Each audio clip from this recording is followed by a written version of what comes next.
ବୟସଟା ପ୍ରାୟ 80ରୁ ଉର୍ଦ୍ଧ୍ୱ ହବ। ପୁଅ ସହ ମହାକୁମ୍ଭ ଆସିଥିଲା।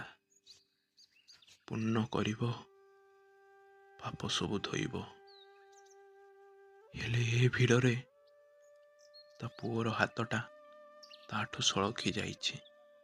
ତା ଅଜାଣତେ କେବେଠୁ ତାକୁ ସମ୍ଭାଳିକି ରଖିଥିଲା, ଆଜି କିନ୍ତୁ ହଜେଇ ଦେଇଛି ସେଠି। ଏ ତ ପୁରା ଜନସମୁଦ୍ର। ତା ପୁଅଟା ଯେ କୋଉଠି ଲୀନ ହେଇଯାଇଥିବ, ସିଏ କଣ ଆଉ ଖୋଜି ପାଇବ ତାକୁ? ତା ଆଖି ଲୁହରେ ଭିଜିଛି। ଥର ଥର ତାର ସେ ଦେହ। ମୁହଁଟାରେ ଖାଲି ଛୁଆ ଛୁଆର ଡାକ। ଧୀରେ ଧୀରେ ସିଏ ବି ଧୀର ହଉଛି। ବୋଧେ ଏପଟ ସେପଟ ଦେହକୁ ଦେହର ଟକ୍କରରେ ତା ପୁଅଟା ଟିକେ ଦୂରେଇ ଯାଇଥିବ ତାଠୁ। ଚାଲି ଆସିବ ସେ ତା ପାଖକୁ, ହେଲେ ସେ ପୁଣି ମତେ ନ ପାଇଲେ ବ୍ୟସ୍ତ ହେବ। ମୁଁ ଏଇଠି କିଛି ସମୟ ଅପେକ୍ଷା କରେ। ଖୋଜି ଖୋଜି ସେ ଏଇଠାକୁ ହିଁ ଆସିବ। ଏପଟେ ତାର ସେ ପୁଅ ଗୋଟେ ଦୀର୍ଘ ନିଶ୍ୱାସ ପକେଇ, ଯାହା ହେଉ ବାପଟା ପାଖରୁ ଏବେ ମୁକ୍ତି ମିଳିଲା। ଆଉ ତାକୁ ସେ ବୃଦ୍ଧାଶ୍ରମ ନବାର ନାହିଁ।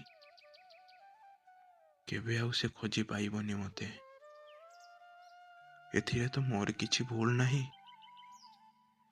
ଯାହା ହେଉ ଗୋଟେ ସମସ୍ୟାର ସମାଧାନ ହେଲା। ସେ ଭିଡ଼ ଭିତରୁ କିଛି ଦୂର ଗଲା ପରେ କେହି ଜଣେ ଆସି ତା ଦୁଇ ଗୋଡ଼କୁ ପିଟି ହେଲା। ଜୋର କରି ଚାବୁଡ଼ି ଧରିଲା ତା ଦୁଇ ଗୋଡ଼କୁ।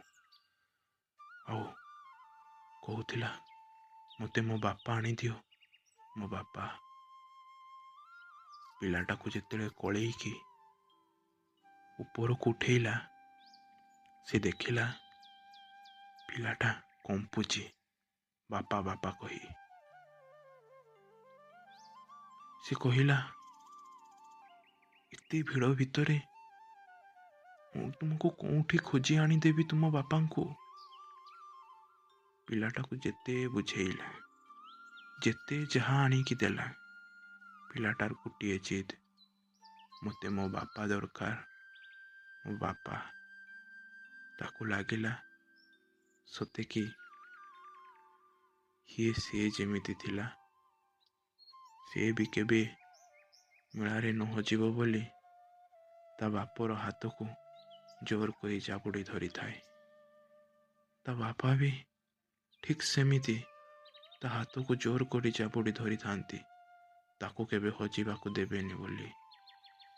ହେଲେ ଆଜି କିନ୍ତୁ ସେ ହଜେଇ ଦେଇଛି।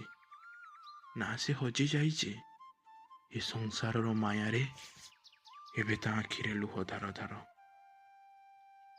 ଠିକ୍ ସେ ବି ପିଲାଟା ପରି କମ୍ପୁଛି, ଆଉ ଥରି ଥରି କହୁଛି, ହଁ, ମତେ ବି ମୋ ବାପା ଦରକାର, ଖାଲି ବାପା ହିଁ ଦରକାର।